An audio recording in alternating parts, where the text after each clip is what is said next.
आणि यानंतर आता बातमी आहे जळगावमध्ये शिजलेल्या विश्वविक्रमी वांग्याच्या भरीताची।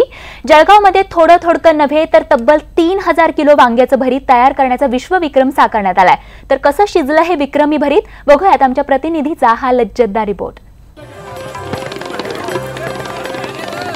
जळगावातल्या सागर पार्कवर भल्या पहाटे मोठा जाळ तयार करण्यात आला होता।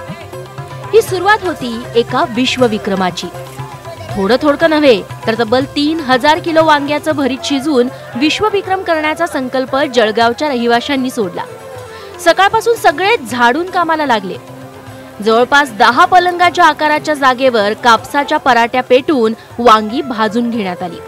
तोपर्यंत 100हून अधिक महिला आणि तरुण मंडळी विक्रमी भरीताला हातभार लावण्यासाठी सागर पार्कवर दाखल झाली होती। भाजलेली वांगी रगडण्यात महिला चांगल्याच मशगूल झाल्या।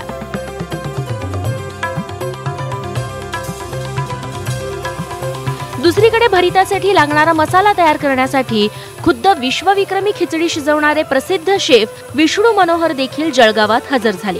घरातल्या भरीतासाठी तुम्ही मिक्सरमध्ये मिरची लसणाचा मसाला तयार करता, मात्र 3000 किलोचं भरीत बनवायचं तर मिक्सर नव्हे तर अशा भल्या मोठ्या यंत्राची मदत घेतली जात होती।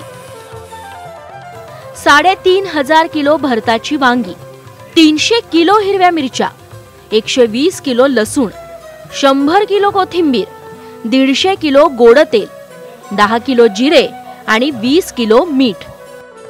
100 कुंभकर्णांचं पोट भरू शकेल एवढा जिन्नस विक्रमी भरीतासाठी तयार ठेवण्यात आला। आता 3000 किलोच्या भरताला फोडणी द्यायची म्हटली तर कढई देखील तेवढी मोठी हवी। 5000 किलोचा कोणताही खाद्यपदार्थ बनवण्याची क्षमता असलेली कढई खास कोल्हापुरातून जळगावात आणण्यात आली। विष्णू मनोहर यांनी या भरीताला फोडणी दिली आणि 6 तासात 3000 किलोचं विश्वविक्रमी भरीत तयार झालं। भारताचा विश्वविक्रम तयार झालेला आहे। सागर संगीत ज्याप्रमाणे सगळे गिनीज बुकचे नियम होते त्याप्रमाणे आम्ही हे केलेलं आहे आणि आता सगळे दस्तावेज गिनीज बुकला जातील, लिम्का बुकला जातील आणि भारताचं जे भरीत आहे, जळगावचं जे भरीत आहे ते जगप्रसिद्ध होईल याची मला खात्री आहे। जळगावकरांनी शिजवलेल्या 3000 किलो वांग्याच्या भरीताची नोंद Guinness book of world record, Limca book of record, India book of record, Asia book of record मध्ये करण्यात येणार आहे। 2 महिन्यानंतर मराठी प्रतिष्ठानला या विश्वविक्रमाचं प्रमाणपत्र मिळालंय। त्यामुळे जळगावच्या वांग्याच्या भरीताची ख्याती आता जगभर पोहोचलीये असं म्हणायला काहीच हरकत नाही। राजेश भागवतसह bureau report, news 18 Lokmat, Jalgaon.